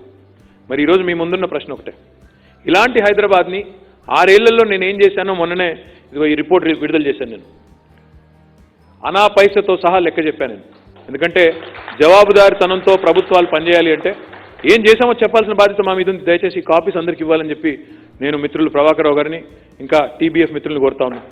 67,000 కోట్లు అంటే ఎక్కడ పెట్టామని కొంతమంది సోషల్ మీడియాలో ఎటకారపు మాటలు పెడుతుంటారు. చూసుకోమని నేను చెప్తా ఉన్నా. ఎక్కడ పెట్టామో చూసుకోండి, ఏం పెట్టామో ఏం చేశామో కూడా చూసుకోండి, మాకు అభ్యంతరం ఏం లేదు. పారదర్శకతలో మమ్మల్ని ప్రజలకు జవాబుదారి. అల్టిమేట్గా ఇవన్నీ ప్రజల డబ్బులు, మా డబ్బులు కాదు. అలాంటప్పుడు ప్రజలకు చెప్పాలి. నేను ఒక మాట ఆలోచించమని మిత్రులందరినీ కోరుతా ఉన్నా. మరి నేనేమో 67,000 కోట్లు ఖర్చు పెట్టాను, ఇన్ని పనులు చేశానని ఇప్పటిదాకా ఇంత వివరంగా చెప్పాను. అందుకే ఓటు అడుగుతా ఉన్నా. మాకు ఓటు వేయండి, ఇంకా బాగా చేస్తామని చెప్తా ఉన్నా. మరి నేను అడుగుతా ఉన్నా, మా మీద పోటీ చేస్తున్న మిత్రులు మమ్మల్ని మాకు ఓటు వేయవద్దు, వాళ్ళకి వేయాలని అడుగుతున్న మిత్రులు మరి వారు కూడా చెప్పాలి కదా, లెక్కాపత్రం చెప్పాలి కదా. వారు కూడా ఢిల్లీలో ప్రభుత్వంలో ఉన్నారు, వారు కూడా చెప్పాలా. 6 ఏళ్లలో హైదరాబాద్కి వారేం చేశారో కూడా చెప్పాలి కదా. ఒక ప్రాజెక్టు తెచ్చారా, ఒక కొత్త బిల్డింగు కట్టారా, ఒక ఇన్స్టిట్యూషన్ ఇచ్చారా, ఒక ఐఐఎం ఇచ్చారా, ఒక ఎన్ఐడి ఇచ్చారా, ఒక ఐసర్ ఇచ్చారా, ఏమిచ్చారు తెలంగాణకి? ఇంకొక అడుగు ముందుకేసి చెప్పాలంటే తెలంగాణకే కాదు, ఆంధ్రప్రదేశ్కి ఏమి ఇచ్చినారు? ఆ మాటకు వస్తే అమరావతికి ఏమి ఇచ్చారు? మీకు గుర్తుండాలి ఆ సందర్భం. ప్రధానమంత్రి గారిని పిలిచారు, కేసీఆర్ గారిని కూడా పిలిచారు. పిలిస్తే అక్కడికి వెళ్ళిన తర్వాత స్టేజ్ మీద ముందు కేసీఆర్ గారు మాట్లాడాలి కదా. అసలు మాకేం చెప్పారు కేసీఆర్ గారు ఇక్కడ క్యాబినెట్లో అంటే, నేను పోతున్నాను అక్కడికి వెళ్ళాలి, మరి వెళ్ళినప్పుడు తెలంగాణ ప్రజల తరపున మనం ఆంధ్రప్రదేశ్ ప్రజలకి ఒక మంచి గుడ్ బిగినింగ్ ఉండాలి. మనకు పంచాయతీ ఎందుకు, ఒక 100 కోట్ల రూపాయలు వాళ్ళ కొత్త రాజధానికి మనం ప్రకటించాలి అనుకుంటున్నాను అని చెప్పారు మా క్యాబినెట్లో. మేమందరం కూడా బాగుంటుంది సార్ అని చెప్పాం. పోయినారు, స్టేజ్ మీద కూర్చున్నారు. వెంకయ్య నాయుడు గారు ఉన్నారు, గవర్నర్ గారు ఉన్నారు, చంద్రబాబు నాయుడు గారు ఉన్నారు, ప్రధానమంత్రి ఉన్నారు, కేసీఆర్ గారు ఉన్నారు. మరి ప్రధానమంత్రి గారు లాస్ట్కి మాట్లాడతారు కదా సహజంగా, కేసీఆర్ గారు ముందు మాట్లాడాలా. సో అందుకే ఆయన ఏం చేశారంటే వెంటనే అక్కడ ప్రధానమంత్రి సలహాదారు ఉంటే ఆయన పిలిచారు. బాబు రా అంటే ఏంటి అంటే, మరి ప్రధానమంత్రి గారు ఏం ప్రకటిస్తున్నారు, ప్యాకేజ్ ఏం ప్రకటిస్తున్నారు అంటే, ఏం లేదు సార్ అన్నాడు. అదేందా ఏం లేదంటావు ఏంటి, ప్రారంభోత్సవానికి ఒక కొత్త సిటీ కట్టుకుంటున్నారు వాళ్ళు, ఏం లేదని ఎట్లా అంటావు? ఉత్తి చేతులతో రాంగ్ కదా, ఎవరైనా ఇంటికి పిలిస్తే ఉత్తి చేతులతో ఎందుకు పోతాం, రాంగ్ కదా అట్లా ఎట్లా అంటే, లేదు సార్. లేదంటే ఇదేం బాధ అని, నిజంగా లేదంటే లేదు సార్. మరి ఏం తెచ్చారు అంటే, ఒక లొట్టెడు నీళ్లు తట్టెడు మట్టి తెచ్చాం సార్. నేనేమంటున్నా అంటే డైలాగులు ఎన్నో కొట్టొచ్చు, జబ్బలు దరుచుకోవచ్చు, రొమ్ము విరుచుకొని మాట్లాడచ్చు, పెద్ద పెద్ద ఉపన్యాసాలు, గంభీరమైన ఉపన్యాసాలు ఇవ్వచ్చు. కానీ అల్టిమేట్గా నేను అడుగుతా ఉన్నా, మిమ్మల్ని ఆలోచించండి. ఏం చేశారు ఈ ప్రజలకి, దేశానికి? పెద్ద నోట్ల రద్దు అన్నారు. దేనికన్నారు పెద్ద నోట్ల రద్దు? టెర్రరిజం అని ఒకసారి చెప్పారు, నల్లధనం అని ఇంకోసారి అన్నారు. రోజుకోటి మారుతుంది వాళ్ళది. ఏమైంది పెద్ద నోట్ల రద్దు వల్ల? నల్లధనం మొత్తం పోయిందా దేశంలో? బ్లాక్ మనీ మొత్తం పోయిందా, ఎక్కువైందా? మీకు తెలుసు నాకంటే బాగా, బిల్డర్లు మీరు. 1000 నోటు పోయింది, 2000 నోటు వచ్చింది. కానీ సమ్మెట పోటు పడ్డది భారతదేశ ఆర్థిక వ్యవస్థ మీద, ఎదుగుతున్న ఆర్థిక వ్యవస్థ మీద సమ్మెట పోటు పడింది వరుసగా. ఒకసారి గుర్తు తెచ్చుకోండి, కరోనా అంటే మార్చిలో వచ్చింది, కానీ కరోనా కంటే 2 ఏళ్ల ముందు వరుసగా 8 క్వార్టర్లు మీరు తీసుకున్న మీ దివాలాకోరు ఆర్థిక విధానాల వల్ల ఈ దేశ ఆర్థిక వ్యవస్థ దెబ్బతిన్నది. లక్షలాది మంది కార్మికులు రోడ్డున పడ్డారు, లక్షలాది మంది కార్మికులు ఇబ్బంది పడ్డారు, వాళ్ళ పొట్టగొట్టిన వాళ్ళు మీరే అయ్యారు. ఆ 8 సంవత్సరాల వరుస స్లోడౌన్, 8 క్వార్టర్ల వరుస స్లోడౌన్ వచ్చి లాక్డౌన్లో పడింది. తర్వాత ఈరోజు రిసెషన్లో పడ్డాం. కోలుకోలేని దెబ్బ ఇది. ఈరోజు 24% డౌన్ అయింది జీడిపి. మొత్తం చూసినట్టయితే 24 ప్లస్ గతంలో ఇప్పటికే 7%, మొత్తం చూస్తే 31% డౌన్ అయింది జీడిపి. ఈరోజు మన జీడిపి వృద్ధి రేటు ఈ రొమ్ము విరుచుకునే నాయకుల నాయకత్వంలో, పెద్ద పెద్ద డైలాగులు చెప్పే నాయకుల నాయకత్వంలో మన జీడిపి వృద్ధి రేటు, మీకు తెలుసో లేదో తెలుసుకోకపోతే తెలుసుకోండి, మన జీడిపి వృద్ధి రేటు బంగ్లాదేశ్ కంటే శ్రీలంక కంటే తక్కువ ఉంది. మీకు తెలుసా? అది పెద్ద పెద్ద మాటలు చెప్తారు, పెద్ద పెద్ద డైలాగులు కొడతారు. నేను అందుకే అంటాను, ఆలోచించండి. ఎన్నికలు రాగానే టెంప్ట్ అయిపోవడం, ఎన్నికలు రాగానే ఇది కావడం కాదు. ఇంకొక మాట కూడా నేను అడుగుతా ఉన్నా, దయచేసి ఆలోచించండి. వాళ్ళు మాట్లాడితే డబుల్ బెడ్రూమ్ ఇల్లు ఎక్కడున్నాయి చూపెట్టు అంటారు. ఎస్, చూపెడతాను నేను. 111 లొకేషన్స్లో 1,00,000 డబుల్ బెడ్రూమ్ ఇల్లు ఈరోజు నిర్మాణంలో ఉన్నాయి. మీ అందరికీ తెలుసు, మీరు బిల్డర్, మీరు తిరుగుతూ ఉంటారు. నేను ఇక్కడ ఉన్న కెమెరా మిత్రులందరినీ కూడా కోరుతా ఉన్నా, దయచేసి నేను మీకు 111 లొకేషన్స్ లిస్ట్ ఇస్తా. మీరు వెళ్ళి చూసి అక్కడ ఉన్నాయా లేవా చూడండి. లేకపోతే నాకు ఓటు వేయకండి. ఉంటే తప్పకుండా వేయండి. ఇది ప్రజలకు నేను విజ్ఞప్తి చేస్తా ఉన్నాను. ఎందుకంటే మొత్తం కట్టాం, 95% అయిపోయింది. కరోనాలో కార్మికులు వెళ్ళిపోయారు, కరోనాలో ఆర్థిక మాంద్యం వచ్చింది, కొంత జాప్యం జరిగింది. కానీ ఈరోజు లేనట్టు, అదేదో మేము గ్రాఫిక్స్లో చూపెడుతున్నట్టు. నేను ఒక్క మాట అడుగుతా ఉన్నా, భారతదేశంలో ఏదన్నా బీజేపీ పాలిత రాష్ట్రంలో కానీ కాంగ్రెస్ పాలిత రాష్ట్రంలో కానీ ఎక్కడన్నా డబుల్ బెడ్రూమ్లు కట్టించే సంస్కారం ఉన్న ప్రభుత్వం ఉందా? 18,000 కోట్ల రూపాయలతో ప్రభుత్వమే మొత్తం అన్ని ఖర్చులు భరిస్తూ ఒక పైసా పేదవాడికి తగలకుండా ఇల్లిచ్చే సంస్కారం ఉన్న ప్రభుత్వం భారతదేశంలో ఎక్కడన్నా ఉందా? ఎక్కడా లేదు. 560 స్క్వేర్ ఫూట్ల ఇల్లు ఇచ్చే ప్రభుత్వం ఈ దేశంలో స్వాతంత్రం వచ్చిన తర్వాత ఎక్కడన్నా ఉందా? ఒక ఆడపిల్ల బట్టలు మార్చుకుంటే బట్టలు మార్చుకోవాలంటే ఇబ్బంది అవుతుందని ఆలోచించిన సంస్కారం ఉన్న ముఖ్యమంత్రి ఈ దేశంలో ఎప్పుడన్నా ఉన్నారా? అంటే 2 పడక గదులు ఎందుకు పేదవాడికి అంటే, పేదవాడి ఇల్లు అంటే డబ్బా ఇల్లే కావాల్సిన అవసరం లేదు. పేదవాడి ఇల్లు అంటే వారికి కూడా ఆత్మగౌరవం ఉంటుంది, వారికి కూడా ఎవరైనా చుట్టం వచ్చినా ఇంకెవరు వచ్చినా పోనీ ఇంట్లో 2 పిల్లలున్నా ఎదిగిన పిల్లలున్నా వారికి ఇబ్బంది ఉంటుంది కాబట్టి 2 బెడ్రూమ్లు 2 హాల్ అని చెప్పాం, 1 హాలు 2 బాత్రూమ్లు అని చెప్పాం. ఆషామాషిగా చెప్పలేదు, కట్టాం, చూపెడతాం. ఎవరికైనా అనుమానం ఉంటే దయచేసి పోయి చూసి రావాలని కూడా నేను విజ్ఞప్తి చేస్తా ఉన్నాను. ఒక కొల్లూరులో మేము కడితే టౌన్షిప్ 15,660 యూనిట్స్ ఒకటే దగ్గర ఉన్నాయి. రేపు అక్కడ 70-75 మంది నివాసం ఉండబోతా ఉన్నారు. ఆ కొల్లూరుకి కేంద్ర ప్రభుత్వమే అవార్డు ఇచ్చింది. మొన్న అడుకో వాళ్ళు అవార్డు ఇచ్చారు. కానీ మళ్ళీ కేంద్ర మంత్రులు ఇక్కడికి వచ్చినామో డబుల్ బెడ్రూమ్ ఇల్లు కట్టలేదు అంటారు. ఎవరిని నమ్మాలా? అవార్డు ఇచ్చేది వారే, తిట్టేది వారే. మిషన్ భగీరథలో అవినీతి జరిగిందంటాడు ఒక ఆయన. మళ్ళీ మిషన్ భగీరథ ద్వారా 98.31% ఇళ్లకు నీళ్ళు ఇచ్చారు మీరు గ్రామాల్లో అని చెప్పి మళ్ళీ వాళ్ళే రిపోర్ట్ ఇస్తారు. వాళ్ళ జల్ శక్తి మినిస్ట్రీ. ఎవరిని నమ్మాలి? ఇంకొక మాట కూడా నేను అడుగుతా ఉన్నా, మాట్లాడితే మీరు కట్టే ప్రతి దానిలో మా భాగస్వామ్యం లేదా అంటాడు ఒక ఆయన. మీరు కొద్దిగా అవగాహన ఉన్నవాళ్ళు కాబట్టి ఇదంతా చెప్తా ఉన్నా, ఆలోచించమని కోరుతా ఉన్నా. నేను ఎన్టీ రామారావు గారు 1983లో 84లో మాట అన్నారు. అసలు కేంద్రం ఏంటి? కేంద్రం మిథ్య అన్నారు ఆయన. కేంద్రం మిథ్య. అసలు ఏంటి మిథ్య అంటే ఏంటి నాకు అవి తెలియదు. ఏంటి అని తెలుసుకుంటే, in a federal republic like India 28 రాష్ట్రాలు ఉండే ఈ దేశంలో అసలు కేంద్రం అంటే ఏంటి? కేంద్ర ప్రభుత్వం అంటూ ప్రత్యేకంగా ఉందా? రాష్ట్రాలు పన్నులు కట్టి ఆ పన్నులన్నీ సమాహారంగా ఒక దగ్గరికి వచ్చి ఒక కన్సాలిడేటెడ్ ఫండ్ అయితే దాన్ని దేశం కోసం ఎట్లా ఖర్చు పెట్టాలనేదే కేంద్ర ప్రభుత్వం. మన తెలంగాణ నుంచి గడిచిన 6 ఏళ్లుగా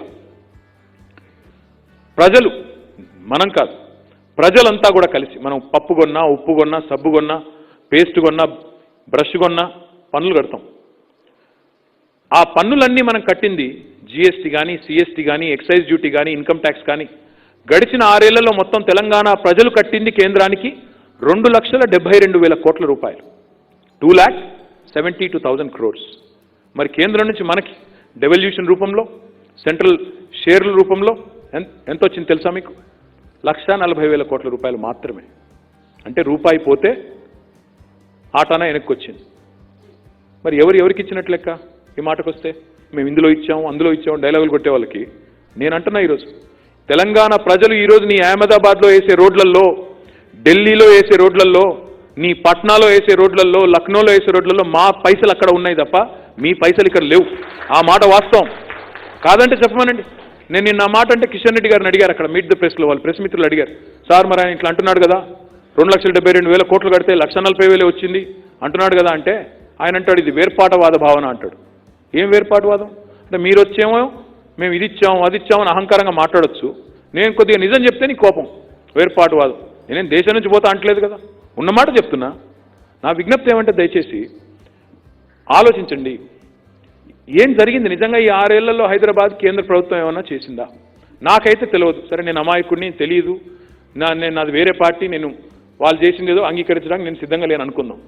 మీరు సమాజంలో అందరూ ఉన్నారు, ఇంటికి పోయాక చర్చించండి, మీ భార్యతో కూర్చోండి, మీ పిల్లలతో కూర్చోండి, మీ ఫ్రెండ్స్తో కూర్చోండి, ఒక్కసారి ఆలోచించండి, ఆవేశానికి పోకుండా లాజికల్గా కూర్చొని ఆలోచించండి. కేంద్ర ప్రభుత్వం అనేది తెలంగాణ రాష్ట్రానికి, హైదరాబాద్ నగరానికి ప్రత్యేకంగా చేసిన ఒక్క పని ఉందా? ఎక్కడన్నా ఒక బిల్డింగ్ కట్టారా, లేదా ఒక పని చేశారా? ప్రత్యేకంగా ఎందుకంటున్నాను, డెవల్యూషన్లో వాళ్ళు ఇచ్చేదేం లేదు. స్టాట్యూటరీగా అంబేద్కర్ గారు రాసిన రాజ్యాంగం సాక్షిగా అక్కడ ఎవరున్నా, మోడీ ఉన్నా, మన్మోహన్ సింగ్ ఉన్నా, ఎవరున్నా ముక్కు బిండి వసూలు చేసుకునే సత్తా తెలంగాణ ప్రజలకు ఉంది. అది మనకు చేసే వారేం చేసిన ఔదార్యం కాదు, మెహర్బానీ కాదు, అది ఖచ్చితంగా ఇవ్వాల్సిందే. 1,40,000 కోట్లు రావాల్సిందే వచ్చింది తప్ప అదనంగా ఇచ్చిందేం లేదు. ఆ 1,40,000 కోట్లకు అదనంగా ఏమైనా ఇస్తే నువ్వేదో ఇచ్చినట్టు లెక్క, నీదో సంస్కారం ఉన్నట్టు లెక్క. ఇంకొక మాట కూడా ఆలోచించమని కోరుతా ఉన్నా. మన హైదరాబాద్లో వర్షాలు వచ్చినాయి, వరదలు వచ్చినాయి. మనం ఉత్తరం రాశాం, ముఖ్యమంత్రి గారు 3వ రోజు రాశాం ఉత్తరం. అయ్యా మోడీ గారు, మాకు హైదరాబాద్లో వర్షం పడింది, ఇట్లా తెలంగాణలో చాలా చోట్ల బాగా వర్షం పడింది, విపరీతమైన వరదలు వచ్చినాయి, నష్టపోయాం, సహాయం చేయండి అని ఉత్తరం రాశాం. 8,000 కోట్ల రూపాయల నష్టం జరిగిందని అంచనా ఇస్తున్నాం ప్రాథమికంగా. కానీ ఒక తక్షణ సహాయం కింద 1,350 కోట్లు విడుదల చేయండి అని చెప్పి ఉత్తరం రాశాం. 8 వారాలైందో 9 వారాలైందో ఇంతవరకు ఉలుకు లేదు, పలుకు లేదు, కనీస స్పందన కూడా లేదు. ఏదో ఒక టీం పంపారు, 3గురిని. వాళ్ళు 2 రోజులు వచ్చారు, తిన్నారు, తిరిగారు, బిర్యానీ తిన్నారు, పోయారు తప్ప ఏమీ లేదు. ఇంతవరకు పైసా లేదు. అదే కర్ణాటక ముఖ్యమంత్రి ఉత్తరం రాశాడు, యెద్యూరప్ప గారు. 4వ రోజే అక్కడ కూడా వరదలు వస్తే ఉత్తరం రాశాడు. 4వ రోజే, 4th డే 669 కోట్లు వచ్చినాయి, రిలీజ్ చేశారు. గుజరాత్లో అక్కడ వర్షం పడిందో లేదో కూడా తెలియదు. ప్రధానమంత్రి స్వయంగా పోయారు, హెలికాప్టర్లో తిరిగారు, 500 కోట్లు ఇచ్చి వచ్చారు. మరి తెలంగాణ భారతదేశంలో అంతర్భాగం కాదా? హైదరాబాద్లో ప్రజలు లేరా? ఈ దేశాన్ని నడుపుతున్న ప్రధానమైన నగరాల్లో హైదరాబాద్ లేదా ఒకటి? ఎందుకు చెప్తున్నాను ఈ మాట మాట్లాడితే మీరు వేర్పాటువాద భావన, వేర్పాటమేదో ఎక్కడుంది? ఇందులో సవతి తల్లి ప్రేమాన్ని నేను చెప్తుంటే అందులో వాస్తవం కానిదేంటి చెప్పండి. ఇంకా సిల్లిగా ఏంటంటే మీరు చూస్తున్నారు వాళ్ళు ఎంత దిగజారిపోయారంటే, ఒక కార్పొరేషన్ ఎన్నికల్లో గెలవడానికి ఏమన్నా మాటలు అవ్వండి, రాంగ్ రూట్లో బండి, నలుగురెక్కి తిరగండి బండి మీద, హెల్మెట్ లేకుండా నడపండి, చలాన్లు మేము కడతాం. చలాన్లు కడతారా? తాగి నడపండి ఏమన్నా అంటే చలాన్లు కడతారా? మరి అహ్మదాబాద్లో కడుతున్నావా చలాన్లు? బెంగళూరులో కడుతున్నావా చలాన్లు? అసలు మోటార్ వెహికల్ చట్టం తెచ్చింది ఎవరు? మేమా? మీ నితిన్ గడ్కరీ గారు 2019లో ఆయనే తెచ్చిండు. కేంద్రంలో ఈ ఎంపీ గారు ఇప్పుడు ఎవరైతే మాట్లాడుతున్నారో ఆయనే అక్కడ ఆమోదించినాడు. పాపం ఆయనకు తెలియదు ఆ చట్టం ఆమోదం ఆయనే చేసినాడని. ఆయనకు తెలియదన్న విషయం కూడా తెలియదు. ఇంకా అదో విచిత్రం. అంటే వాళ్ళకి ఏమంటే విషయం లేదు, విషం జిమ్మడం తెలుసు. విషయం లేదు కాబట్టి విషం జిమ్ముతారు. ఒకటే తెలుసు, వాళ్ళకి తెలిసిన మంత్రం ఒకటే, హిందూ ముస్లిం, అదొక్కటే, ఇంకేం తెలియదు. మీరు అడగండి, ఎన్డీఏ ప్రభుత్వం వాళ్ళ పేరు. ఎన్డీఏ అంటే ఏదో తెలుసా మీకు? No data available. మీరు ఏది అడగండి దొరకదు, సమస్య లేదు. మీరు అడగండి, తెలంగాణ బిల్డర్ ఫెడరేషన్ నుంచి మీరు ఒక ఉత్తరం రాయండి. అయ్యా 20 లక్షల కోట్ల ప్యాకేజ్ ప్రకటించారు కదా మోడీ గారు, ప్రకటించారు కదా 20 లక్షల కోట్లు. ఆ 20 లక్షలలో ఎన్ని సున్నాలు ఉంటాయో నాకైతే తెలియదు. 20 లక్షల కోట్లని గ్రాండ్గా ప్రకటించారు. సప్పట్లు కొట్టమన్నారు, దీపాలు వెలిగిమన్నారు, పల్లెలు పట్టుకోమన్నారు, ఏమేమో చెప్పారు ఆయన. 20 లక్షల కోట్లు అన్నారు. ఈ రూమ్లో ఇప్పుడు మీరు ఒక 500-600 మంది ఉన్నారు. ఎవరికన్నా ఒక్కరికి ఒక లాభం జరిగిందండి ఆ 20 లక్షల కోట్లతో? ఎవరన్నా ఉంటే దయచేసి చేయలేపట్టండి బ్రదర్. వచ్చిందా స్వామి? అచ్చా, ఇట్లా అడ్డం గుప్తున్నావా? ఏమంటున్నా అంటే ఎక్కడ పోయినాయండి మరి 20 లక్షల కోట్లు? ఇంకా ఇవన్నీ మేము పనులు చేస్తుంటే మా మీద ఛార్జ్ షీట్ వేస్తారు. నేను ఒక ఆయన వచ్చి, మరి నీ మీద ఏమేయాలి, ఛార్జ్ షీటా ఎఫ్ఐఆరా? 20 లక్షల కోట్లు అని చెప్తివి, బొంకితివి, ఎక్కడ పోయినా ఎవడికి తెలియదు ఈరోజు దేశంలో. ఒక్క మనిషిని చూపెట్టండి ఈ దేశంలో 132 కోట్ల మందిలో డైలాగులు అద్భుతంగా ఉంటాయి. పెద్దలు చెప్తారు, కేసీఆర్ గారు ఇప్పుడు శుష్క ప్రియాలు శూన్యహస్తాలు, డైలాగుల బాబా బీభత్సం, ఇది చేస్తాం అది చేస్తాం, మాటలు కోటలు దాటుతాయి. కానీ విషయం కాడికి వచ్చేసరికి, పేద ప్రజలకు సాయం చేసే కాడికి వచ్చేసరికి మాత్రం ఒక్కటి రాదు. ఇంకొక మాట నేను ఒక ఆయన అంటాడు, మమ్మల్ని గెలిపించండి జీహెచ్ఎంసీలో 25,000 ఇస్తాం. ఎవరిస్తారు 25,000? నీ జేబులోంచి ఇస్తావా, నీ కేంద్ర ప్రభుత్వం నుంచి ఇస్తావా? అది చెప్పడు. నేను అడుగుతున్నా, ఈరోజు ఇవ్వు, నీకు ఆపుతున్నారా? రాష్ట్ర ప్రభుత్వంలో ఉన్నాం, మాకు తోచిందేదో మేము సాయం చేసాం. 10,000 రూపాయల చొప్పున 6.5 లక్షల మందికి సాయం చేసినాం. అందులో ఇది జరిగింది అది జరిగింది. నువ్వైతే చేయవు, ఇంకోరు చేస్తుంటే నీకు మళ్ళీ అందులో ఎత్తిపోడుపుల మాటలు మాత్రం వస్తాయి. నువ్వు చెయ్యి, ఇప్పుడు నువ్వు కేంద్రంలో ఉన్నావు కదా. నువ్వు కూడా మేము ఇచ్చిన 6.5 లక్షల మందికి మేము 10,000 రూపాయల చొప్పున ఇచ్చాం. మీరు కూడా కేంద్ర ప్రభుత్వంలో ఉన్నారు కాబట్టి, మీరు మాకంటే పెద్ద ప్రభుత్వం కాబట్టి మీరు కూడా ఇవ్వండి 25,000 రూపాయల చొప్పున. అదే 6.5 లక్షల మందికి రేపు ఇవ్వండి. మేము చప్పట్లు కొడతాం, దీపాలు పెడతాం, డాన్సులు చేస్తాం, మీరు ఏం చేయమంటే అది చేస్తాం, మేము వద్దంటామా? అది చేయరు. కానీ హిందూ ముస్లిం, ఎంఐఎం టీఆర్ఎస్, నేను అడుగుతా ఉన్నా, మాకేం సంబంధం అండి ఎంఐఎంతో? లాస్ట్ టైం వాళ్ళని గుద్ది గెలిచిందే మేము. 99 సీట్లలో మీ అందరి ఆశీర్వాదంతో ఎంఐఎం పార్టీని ఓల్డ్ సిటీలో కూడా నిలువరించింది మేము. అక్కడ 5 సీట్లు గెలిచాము, 12 సీట్లలో 2వ స్థానంలో ఉన్నది మేము. ఈసారి కూడా ఖచ్చితంగా 10-12 సీట్లు గెలుస్తాం, వాళ్ళని అక్కడే నిలువరిస్తాం. మేము ఆ పద్ధతిలో మేము పోతుంటే ఏదో టీఆర్ఎస్ ఎంఐఎం ఇంకేం లేదు. ఆ విషయం చెప్పవా? 6 ఏళ్ళు ఏం చేసినావో చెప్పవు, రేపు ఏం చేస్తావో చెప్పవు. నీకు తెలిసిన ఒకే ఒక్క విద్య, చిచ్చు పెట్టాలి. నేను మిత్రులందరినీ అందుకే ఇంకా ఎక్కువ సమయం తీసుకోకుండా 2 మాటలు చెప్పి నేను ముగిస్తాను. మీరు ఆలోచించండి, హైదరాబాద్ ప్రజలు కూడా ఆలోచించాలి. ఎలాంటి హైదరాబాద్ కావాలి? మా నినాదం విశ్వ నగరం, Hyderabad shall be a global city అనేది మా నినాదం. వాళ్ళ విధానం విద్వేష నగరం. ఏది కావాలి? తెల్లారు లేస్తే ఒకరినొకరు అనుమానపు చూపులు చూసుకునే హైదరాబాద్ కావాలా? అన్నాదమ్ముల్లా కలిసిమెలిసి ఉండే హైదరాబాద్ కావాలా? తెల్లారి లేస్తే పంచాయతీలతో తల్లడిల్లే హైదరాబాద్ కావాలా? ప్రశాంతంగా కలిసి మెలిసి అభివృద్ధిలో ముందుకు పోయే హైదరాబాద్ కావాలా? ఏం చేస్తారో అనే ఆలోచన కూడా లేని వాళ్ళు, విజన్ కూడా లేని వాళ్ళు, అభివృద్ధి నమూనా కూడా తెలియని వాళ్ళు వచ్చి నోటికి వచ్చినట్టు మాట్లాడితే ఆ డొల్ల ప్రచారానికి పడిపోదామా లేదా నిలదీసి అడుగుదామా? నీ 20 లక్షల కోట్లేవి? జీరో అకౌంట్ తెరిస్తే 15 లక్షలు వేస్తా అన్నావు, ఆ 15 లక్షలేవి? 2 కోట్ల ఉద్యోగాలు అన్నావు సంవత్సరానికి, ఆ 2 కోట్ల ఉద్యోగాలేవి? 2022 సంవత్సరం కల్లా హౌసింగ్ ఫర్ ఆల్ అన్నావు, హౌసింగ్ ఏది? అడుగుదామా వద్దా? వదిలిపెడదామా? ప్రతిసారి వారు ఏం చేయలేరు కాబట్టి, చెప్పలేరు కాబట్టి మతం అనే ఒక విషయాన్ని ముందుకు తీసుకొచ్చి ఆ ఉద్వేగాన్ని అడ్డం పెట్టుకొని దానిలోనే బతికేద్దాం, ప్రజలను ఇదే రకంగా అమాయకులు చేసి ఆడిద్దామంటే, నేను మొన్న చెప్పిన ఆగమాగం అయ్యేందుకు ఇది అహ్మదాబాద్ కాదు, హుషారైన హైదరాబాద్ తప్పకుండా చైతన్యవంతంగా ఎదుర్కొంటామనే ఒక మెసేజ్ని ఖచ్చితంగా ఇవ్వాల్సిన బాధ్యత మన మీద ఉంది. నేనేమంటున్నా అంటే సిన్సియర్గా పనిచేసే వాళ్ళని గెలిపించండి, ఆదరించండి. సిన్సియర్గా పనిచేసే ప్రభుత్వం, మీకోసం పనిచేసే ప్రభుత్వం కోరేది కూడా అదే, అంతకంటే ఎక్కువ ఏం లేదు. లంచాలు ఉండొద్దని కోరుతా ఉన్నాం, ఇంకా వేరే రకమైన ఎలాంటి ఆ వ్యవహారాలు జరగకూడదని కోరుతున్నాం తప్ప మంచి చేసే ప్రయత్నంలో సంస్కరణలు తెచ్చే ప్రయత్నం చేస్తున్నాం. కొత్త మున్సిపల్ చట్టం, కొత్త రెవెన్యూ చట్టం, కొత్త పంచాయతీరాజ్ చట్టం, TS be pass, TS I pass, చెప్పుకుంటూ పోతే ఎన్నో సంస్కరణలు. ఎందుకోసం, ఎవరి కోసం ఇది? దీనివల్ల మాకేమైనా లాభం జరుగుతుందా? ప్రభుత్వంలో ఉన్న వాళ్ళకి లేదు, ప్రజలకి లాభం జరగాలి, పౌరుడు కేంద్రంగా వ్యవహారం నడవాలి. ఈ ఎజెండా తప్ప వేరే ఎజెండా లేదు. అందుకే మిత్రులందరినీ కూడా కోరుతా ఉన్నాను, సరే చాలా సంతోషం, మేము సపోర్ట్ చేస్తామని లెటర్ ఇచ్చారు, చాలా సంతోషం. కానీ నా విజ్ఞప్తల్లో ఏమంటే రాబోయే 4-5 రోజులు కీలకం. దయచేసి మీ మిత్రులతో చర్చ పెట్టండి. నేను అడిగేది ఏమంటే చర్చ పెట్టండి. చర్చించకుండా, తర్కించకుండా ఏ విషయంలో కూడా అవగాహన రాదు, అర్థవంతమైన ముగింపు రాదు. కాబట్టి చర్చించండి, ఫ్యామిలీతో కూర్చోండి, ఫ్రెండ్స్తో కూర్చోండి, మాట్లాడండి. ఎక్కడ కూర్చుంటే అక్కడ చర్చ పెట్టండి. మీ బిల్డర్ కమ్యూనిటీలో పెట్టండి, బయట పెట్టండి, మీ ఫ్రెండ్స్తో పెట్టండి, ఆలోచించండి ఏది కరెక్ట్ హైదరాబాద్కి, ఎక్కడ ఉన్నాం, ఏ మలుపులో ఉన్నాం. ఒక మంచి పునాది పడింది హైదరాబాద్కి కొత్త రాష్ట్రంలో. మరి హైదరాబాద్ను బాగు చేసుకుందామా, చెడగొట్టుకుందామా, ఆలోచించి నిర్ణయం తీసుకోవాలని మిత్రులందరినీ కోరుతూ, నేనైతే మీకు మాకు గుర్తయితే చెప్పక్కర్లేదు కదా, చెప్పాల్సిన అవసరం లేదని భావిస్తూ మళ్ళొకసారి పేరు పేరున మీ అందరికీ కూడా ధన్యవాదాలు తెలియజేస్తూ జై Telangana.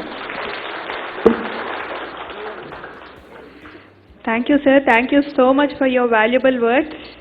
And we as a TBF family, we extend our numerous support to our Telangana government, and we are expecting more than 100 seats, sir, this forthcoming elections. And once again, thank you so much.